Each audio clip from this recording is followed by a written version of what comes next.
На ова место на Широк сокак, поточно на плоштадот Магнолија, ќе се наоѓа новиот објект на рускиот почесен конзулат тука во Битола, кој свечено ќе биде отворен и осветен на 31 август со почеток во 19 часот. Овој конзулат и понатаму ќе им служи на сите руски граѓани тука во Македонија, но од друга страна ќе им послужи и на сите македонци кои што имаат потреба од било каква информација во врска со Русија.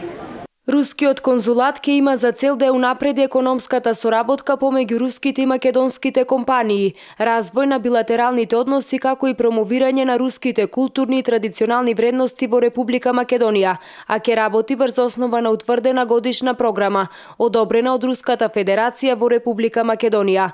Во февруари годинава по предлог на Руското министерство за надворешни работи, Македонското министерство за надворешни работи врз основа на согласноста на владата на Република Македонија издаде екзекватура за именување на Сергеј Самсоненко за почесен конзул на Руската Федерација во Република Македонија со седиште во Битола.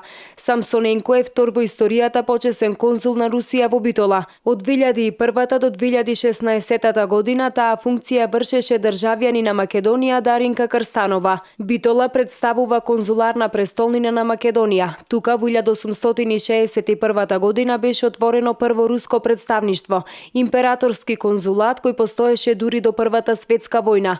Конзуларното подрачје на почесниот конзул на Русија во Битола ги опфаќа териториите на општините Битола, Кривогаштани, Крушево, Могила, Новаци и Прилеп.